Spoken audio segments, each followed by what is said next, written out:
And for more on oil's continued decline, we're joined by John Allison, CEO of Unio Holdings. John, good to have you back on the show. Nice to be here. Thank you for having me. So, John, oil breaching that psychologically important $60 a barrel level today.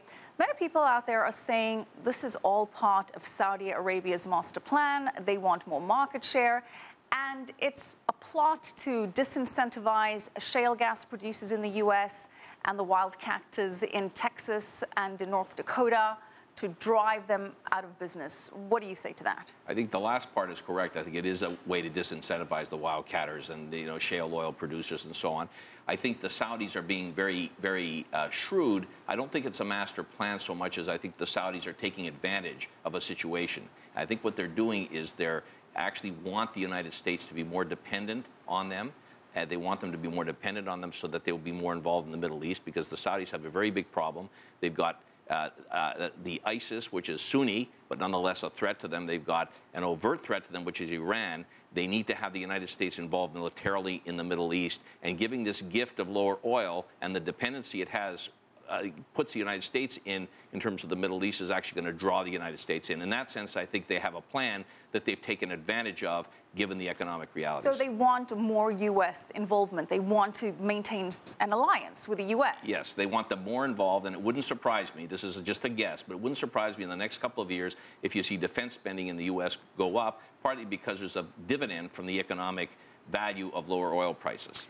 But in the meantime, the U.S.'s economy has benefited tremendously from the fracking boom, the shale boom.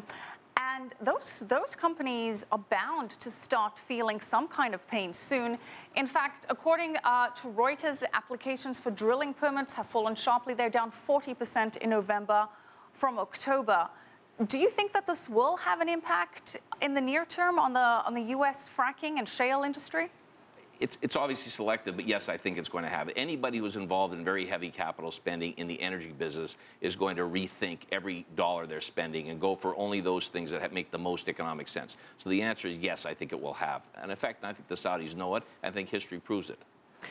Saudi Arabia has been resisting OPEC output cuts. Algeria, Venezuela calling for an emergency meeting in January. How likely is that? I don't know whether they get the emergency meeting, but I think what's more importantly is that it's likely they're going to try to do something, because Venezuela and these other countries you mentioned are big losers. For example, Venezuela will be impacted by a negative 4% in their GDP because of oil cuts. They're in deep trouble. Venezuela, Nigeria, Algeria, big trouble. And Russia, of course, is feeling a lot of pain with this and the plummeting ruble. And there is a theory out there that Russia may indeed partner up with Venezuela and some of these OPEC members that are feeling disharmony with Saudi Arabia and form an alternative cartel. How likely is that? Well, I don't know. I think it's a very good question, and I think it's a very out-of-the-box question. And I think it's possible because the Russians are backed into a corner on many fronts. I don't think it's a good thing, actually, that they are backed into a corner. And I think as a result of being so, I think they would seek to find any kind of alliance, just the way they immediately went and tried to sell oil to China as soon as sanctions got imposed on them. So I think it's a not unlikely possibility. Well, John, with all this focus on oil, we seem to be dismissing the fact that we're having a bit of a commodities crash in general, and the markets are not paying attention. Copper is down, nickel is down, iron ore is down, a lot of industrial materials are down, a lot of agricultural products are down. Why is this not being made a bigger deal of? I think it should be, actually. I personally in our firm and have made a big deal of it for the last 4 or 5 years, that this big commodities boom that basically started in the late 90s, and in oil started in March of 1999 and sort of peaked out in 2008, that big secular boom is over. We're going to go into a 10, 20-year stagnation. It's not going to be terrible. It's just not going to be a boom. And I think it's a secular change. I think the first driver of it is China. China is completely refashioning its economy. It'll have less need of oil, less need of raw materials as it shifts its economy to a different structure. But I think the emerging markets are affected by it. And I think the slow growth of the world is part of the driver of it. So I think it's big. It is a concern that the cost of stuff is plummeting. Copper is down below $3 a pound. It's down over 12% year to date. And there's an expression that, copper is the roof of the economy. Right. And when copper tops, we know that this is the beginning of the end. Is this a warning signal that we're ignoring with copper?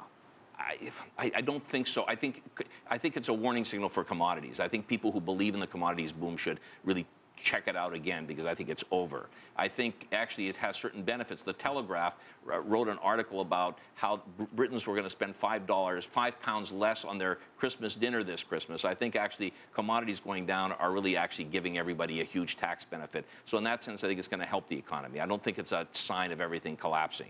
All right. We'll end on that positive note. Thank you so much, John Allison, CEO of Unio Holdings. Right, stay tuned.